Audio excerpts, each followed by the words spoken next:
Hey everybody, Reptilian Cow again, here with another Sword Coast Legends in-depth character overview. Today we're going to be working on the Paladin, the more martial of the divine classes. I will leave a link in the description below to the overview of the character creation screen, but today we're just focusing straight on the abilities of this holy Paladin. To start off, we have the Crusader tree. Crusaders are both ultimate defenders, protecting both the weak in need and smiting those who would do evil with divine fury. Crusaders' abilities offer a good mix between these two tenets, and the power of both heal their allies and destroy their foes. Starting off, we get Lay on Hands. Your Blessed Touch can heal the wounds of an injured ally, restoring hit points. This spell has no effect on undead or constructs. Judgment. Holy power surges through your weapon, dealing radiant damage to your target on hit.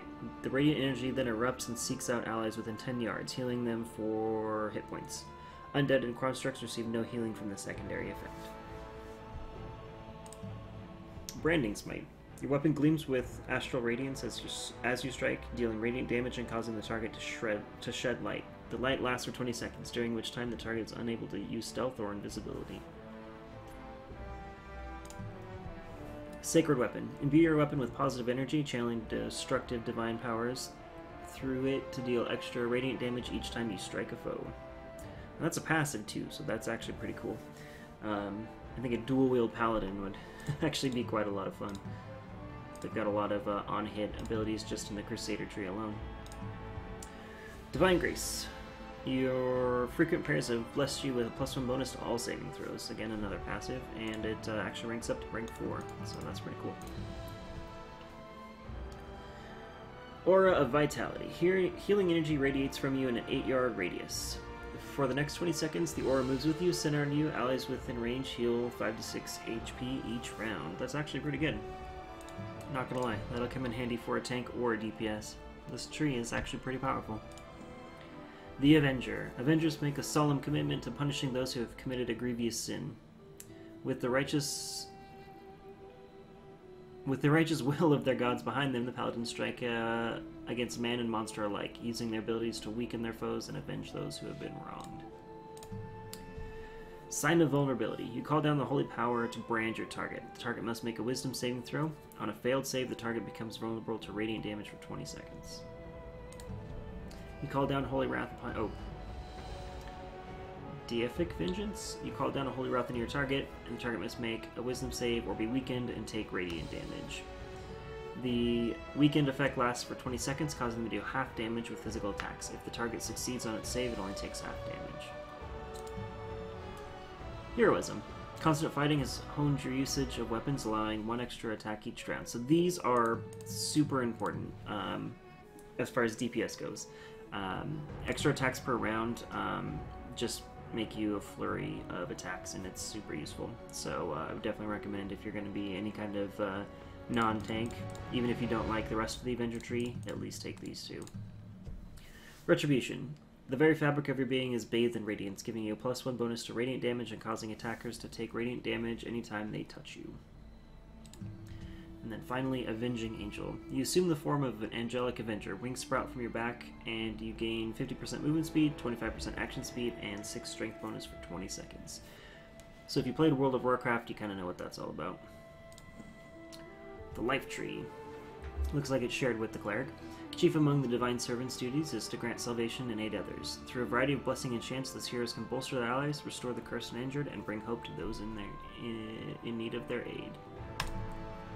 Start off, we got Bless. You bless an ally. You bless all of the allies within your range. Whenever the affected target makes an attack roll or saving throw, it gets +2 on that roll for 60 seconds. Aid. Your spell bolsters your allies with toughness and resolve. Each ally in range gains a +10 resistance to all damages and 3 maximum hit points. These effects last 60 seconds. Restoration. You cleanse the target of a single negative effect. Examples of negative effects include damage over time, silences, and ability score reductions. Beacon of Hope. The spell bestows hope and vitality. Choose an ally within range and become the beacon. For the next 20 seconds, any allies within 6 yards increase the amount of hit points received from any healing spells by 25%. Or 100% at level 5, or 4 if you want. Revivify. You touch a creature that has died recently. The creature returns to life and regains hit points. and then heal over time if you rank it up. So that's where it becomes useful. The War Tree. Holy champions who follow the gods of war excel in battle and inspire those around them. Almost exclusively offensive in nature, war abilities focus on dealing massive amounts of divine damage, smiting one's enemies on the battlefield with righteous fury. Divine Smite.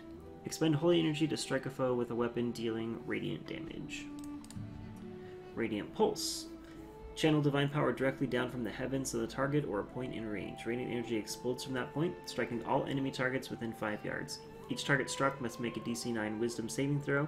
A creature that fails the save takes radiant damage or half as much on a successful save. Holy power radiates from you in an aura with a 6-yard radius, awakening boldness in friendly creatures. For the next 40 seconds, the aura moves with you, centered on you. While in the aura, each non-hostile creature, including you, gains extra radiant damage when it hits with a weapon attack. Arcane Smite. Launch a bolt of wild holy energy on the enemy. On hit, the bolt deals radiant damage and then bounces to another enemy target within range. The bolt will bounce up to 2 times. And you can get it up to 8 times if you really want to. Guardian of Faith. You summon the essence of a celestial being into the plane at the point you designate. Any enemy within 5 yards must make a wisdom saving throw. On a failed save, the creature takes radiant damage or half as much on success. The celestial guard remains in place for 6 seconds. Each enemy still within range must make a new save each round. Great Weapon Fighting. This one is shared with the Warrior Tree. Great Weapon Fighting employs the use of extremely large and powerful weapons. Most of them must be wielded with 2 hands. While the attacks of the Great Weapon can be slower, nothing can match their sheer power, range, and striking force. And we start off with the good old charge. Dash forward and strike a foe before they can react, dealing bludgeoning damage. Cleave. Landing a killing blow grants a follow-up attack that hits an enemy within a 180-degree cone, 3.5 yards long, for more bludgeoning damage. Everybody likes extra attacks, so I'd say, definitely important. Unyielding Avalanche. You assume the Unyielding Avalanche stance, holding your ground and attacking any enemy that dares approach you. For the next 12 seconds, each enemy near you periodically takes bludgeoning damage. You will gain hit points over the duration as well as +2 armor class and 3 to all saves.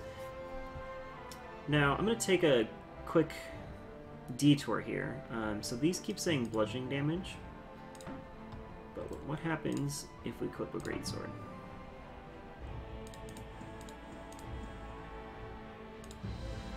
Slash damage. Okay, so yeah, it changes with your weapon type. So I just wanted to double check and verify that was true. Let's see. Yeah, we got Unyielding Avalanche and Power Attack. So Power Attack normally was something that, as a fighter you'd take a level 1, or I guess you didn't have to, but you were able to at level 1 due to your +1 to base attack bonus. Power Attack works a lot differently than it did in like 3.5 or 3, as it does in 5e in this game. Perform a massive, strong attack that focuses on hitting hard, focuses more on hitting hard than accuracy. The target must make a dexterity saving throw. On a failed save, the target takes slashing damage. The swing is so powerful that even if the opponent's save is successful, they still take partial damage. And then last but not least, Shockwave. You slam the ground with a mighty blow, sending out a shockwave of force. Enemies caught in the blast must make a dexterity saving throw. On a failed save, each target takes force damage, is knocked back, and must make a secondary strength save or be knocked prone. On successful save, the target only takes half damage. Protection. Regardless of their class, heroes that are of true heart seek above all else to protect and defend their allies and those who cannot fend for themselves. Protection abilities focus on the ability to close quickly with enemies and defend against the strongest attacks. And this is shared with the fighters and the clerics as well. Slam a target with your shield, doing damage, bludgeoning damage, and stunning them briefly. Quickly raise your shield and automatically block all incoming projectiles for 8 seconds. Dig deep into your training on defensive stances, becoming a wall of defense. For the duration, you gain 2 AC, 25% to all damage resistances, +2 to saving throws, and +5 to maximum hit points. Extended Defense, the passive aura. You spent your life dedicated to protecting your allies. As a passive ability, all nearby allies gain armor class while they are within 2-yard range, and I think it goes up to 6. And then don't forget Shield Rush. Charge forward and slam your target with your shield, dealing bludgeoning damage and knocking them down for 3 seconds. And then again, the martial tree shared with the cleric, the rogue, and the fighter. Victorious Surge, strike a foe dealing slashing damage, and performing this attack causes you to recover hit points. Impede, you strike a foe and attempt to cripple them, dealing slashing damage and slowing their movement speed by 60%. You hurl a spear attached to a chain of the enemy. On hit, the target takes piercing damage and is pulled towards you.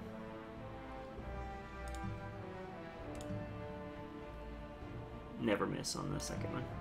Break the wall. You shatter an opponent's defenses with solid strikes, dealing slashing damage and causing them to suffer a -5 penalty to AC. And then we're at proficiencies. So these guys start with all martial or all weapon proficiencies as well as armor proficiencies.